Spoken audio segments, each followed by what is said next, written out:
15 में वैसे तो बहुत सारी चीजें, लेकिन हम उसकी बेसिक बेसिक चीजों को कर रहे होते हैं। और फिर उसके बाद हम आ जाएंगे किसकी तरफ सर?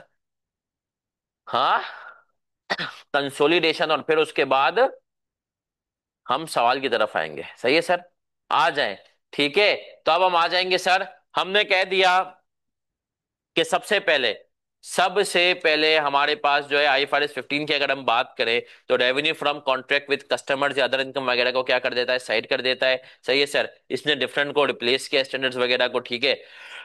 पुराना IS 18 था, IS 11 था, उन सबको ये रिप्लेस करके IFRS 15 बना। IFRS 15 ने कुछ चीजों को डिफाइन किया। उसने कहा कि भैया कस्टमर कौन होता है? जो ऑर्डिनरी एक्टिविटीज का आउटपुट खरीदता है। सही है सर? रेवेन्यू क्या होता है? इनकम फ्रॉम ऑर्डिनरी आपकी एक्टिविटीज। अगर केएनएस की ऑर्डिनरी एक्टिविटीज क्या है? Teaching services. केएनएस अगर कुर्सियां बेच के कुछ कमा रहा है तो वो IFRS 15 में नहीं आएगा, रेवेन्यू में नहीं आएगा। फिर इसने हमें कहा कि भैया ट्रांजैक्शन प्राइस क्या होती है? जो कि वो अमाउंट जो आपको अपनी परफॉर्मेंस ऑब्लिगेशन पूरी करने के बाद किसी से लेना हो, इसमें से वो अमाउंट हटा दो जो तुमने किसी और के बिहाफ पे कलेक्ट किया हो, जैसे कि सेल्स टैक्स, जैसे कि कमीशन। सही है? कुछ ऐसी चीज। तो फिर हम आगे बढ़े और हमने कहा 5 स्टेप मॉडल है। पहला स्टेप है क्या? Identify the contract. कॉन्ट्रैक्ट का मतलब क्या है?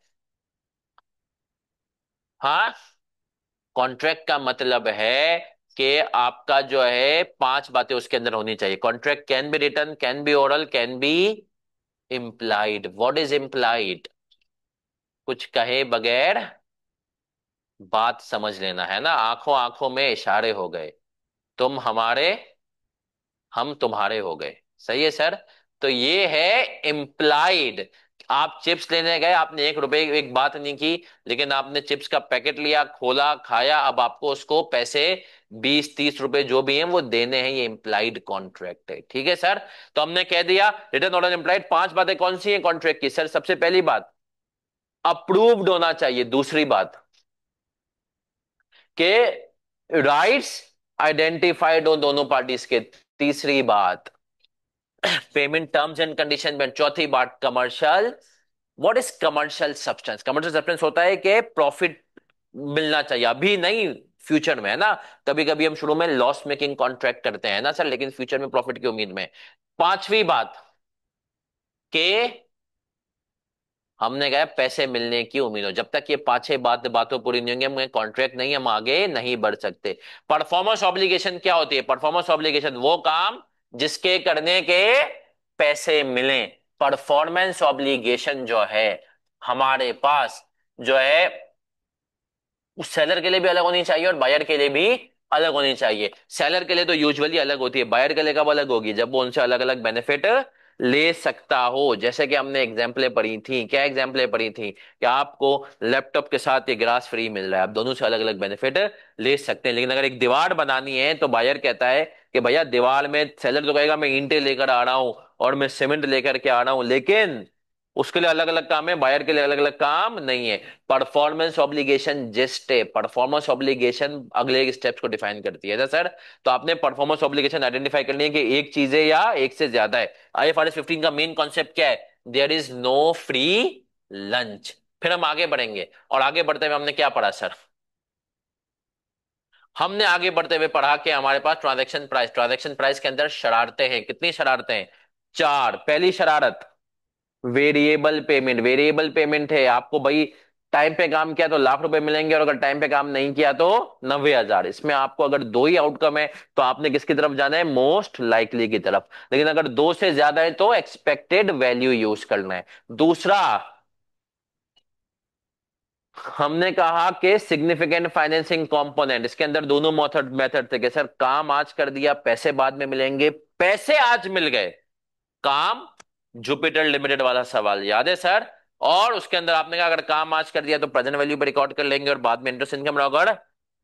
पैसे बाद में मिलेंगे और अपना काम, पैसे अभी मिलेंगे, काम बाद में करना है, तो इसके अंदर हम नोशनल इंटरेस्ट वाले कॉन्सेप्ट से पहले हम जो है अपने आप को इंटरेस्ट रिकॉर्ड करते हुए अपने पास लाइफ कॉन्ट्रैक्ट लायबिलिटी बढ़ा रहे होते हैं। फिर आगे बढ़े और हमने कहा सर इंसेंटिव टू कस्टमर। उसमें नेट अमाउंट को हम रिकॉर्ड कर रहे होते हैं ना सर। उसके अंदर नेट अमाउंट, उसके अंदर हमारे पास डिफरेंट एग्जांपलें भी थी। कौन कौन सी एग्जांपलें थी सर? वॉल्यूम डिस्काउंट इंसेंटिव के ऊपर, है ना सर। कितने माल लोगे तो इतना हो जाएगा, इतना रिफंड हो जाएगा। फिर आगे बढ़े और हमने कहा आखिरी चीज, नॉन कैश कंसिडरेशन को किस पर रिकॉर्ड करते हैं? Fair value at the time of completion satisfaction of obligation. फिर हम मजीद आगे बढ़े थे और हमने क्या पढ़ा था? और हमने पढ़ा था कि सर आपके पास चौथी थी allocation of transaction price. Transaction price को अगर हम एलोकेट करना होता है हमें, चौथा स्टेप, परफॉर्मेंस ऑब्लिगेशन की बेसिस पर। तो देखना है डिस्काउंट है या नहीं है। अगर तो डिस्काउंट है तो सबकी बेसिस पर तो हम इनकी स्टैंड अलोन प्राइस की बेस पे एलोकेट कर देंगे, सही है सर। और अगर स्टैंड अलोन प्राइस की बेस पर यूं एलोकेट करना पॉसिबल नहीं, सबकी स्टैंड अलोन प्राइस नहीं गिवन है, तो मार्केट असेसमेंट अप्रोच की तरफ जाएंगे। मार्केट असेसमेंट अप्रोच क्या होती है कि कॉम्पिटिटर का ये प्रोडक्ट कितने में बिक रहा है तो उसके मुकाबले में मेरा प्रोडक्ट कैसा है। और अगर ये भी नहीं है तो रेजिडुअल अप्रोच, दो की स्टैंडर्ड ऑन प्राइस गिवन है तो हमने उनके ऊपर डिस्काउंट एलोकेट किया, बाकी जो तीसरा है वो बैलेंसिंग फिगर हो जाएगा, है ना सर। फिर हम आखिरी स्टेप पे आए थे कि performance obligation satisfied at a point in time और ओवर टाइम, है ना सर। मतलब गुड्स के केस में हो जाती है usually at a point in time, एक साथ आपने अपनी परफॉर्मेंस ऑब्लिगेशन को सेटिस्फाई कर दिया, पूरा कर दिया, है ना सर। और इसके अंदर हमने कहा कुछ एग्जांपल भी थी, बिल एंड होल्ड अरेंजमेंट भी था, याद है बिल एंड होल्ड अरेंजमेंट? कि आपने कहा टाइटल ट्रांसफर कर दूं मैं, आपने कह दिया कि मैंने ट्रांसफर तो कर दिया लेकिन कस्टमर ने एक्नॉलेज भी कर दिया मेरी प्रीमिसेस पे, जैसे बिल एंड होल्ड में होता है। बिल एंड होल्ड में क्या होता है कि भैया सामान मैंने तुमसे खरीद लिया लेकिन तुम अभी अपने पास रखो, तो मैं उसको अपना रेवेन्यू अपने पास रिकॉर्ड रख कर सकता हूं। किस बेसिस पर? जब वो मेरे पास अवेलेबल टू डिलीवरी कंडीशन में मौजूद हो, इमीडिएट हो, ठीक है, और मैंने उसको सेपरेट किया हुआ हो, मेरा उसको कोई ऑल्टरनेट यूज ना हो। सर ओवर टाइम की तीन कंडीशन थी। तीन कंडीशन क्या ओवर टाइम की? कि मैं जो जो काम करता जा रहा हूँ कस्टमर बेनिफिट लेता जा रहा है। जैसे कि कोई कंस्ट्रक्शन प्रोजेक्ट है, पहला फ्लोर बना लिया, उसकी फैमिली आके रहने लगी, दूसरे पे काम चल रहा है। दूसरा क्या था? एसेट को हम कंट्रोल कर रहे हो। सर साजिद ने कहा पोर्टल बनाना है लेकिन केएनएस में ही बनाना है। तीसरा, हमने कह दिया कि आपने कॉन्ट्रैक्ट किया हुआ है जिसका आपके पास कोई ऑल्टरनेट यूज नहीं है, और अब तक जितना काम कर लिया है उसकी पेमेंट के आप क्या हो गए? हकदार हो गए हैं। जैसे लोड्स लिमिटेड बनाती है साइलेंसर मफलर्स, किसके लिए? सुजुकी के लिए। तो उन्होंने, उनका माल अभी आधा बना हुआ था, लेकिन अगर आपने आधा माल कर दिए, बना दिया है और अभी वो वर्क इन प्रोसेस मोड में, लेकिन सुजुकी आपको पैसे देने के लिए बाउंड है, तो आप वो किसी और को भी नहीं दे सकते, तो आप उसका रेवेन्यू रिकॉर्ड कर लेंगे। ठीक है सर। फिर आ जाते हैं मजीद कॉन्सेप्ट की तरफ। वो हमने कहा कौन कौन से हैं? कॉन्ट्रैक्ट एसेट के अंदर हमने कह दिया एक तो होता है कंडीशनल रिसीवेबल, याद है? यूनिलीवर कहता है लक्स भी लो और डोमिक्स भी लो, है ना। डोमिक्स के पैसे तब दूंगा, तब तुम्हें जो है ना मिलेंगे जब लक्स की डिलीवरी करोगे। तो डोमिक्स के केस में जब सेल्स करेंगे एंट्री क्या बनाएंगे? Contract asset debit revenue credit. क्योंकि उसका जो रिसीवेबल है वो डिपेंडेंट है किसके ऊपर?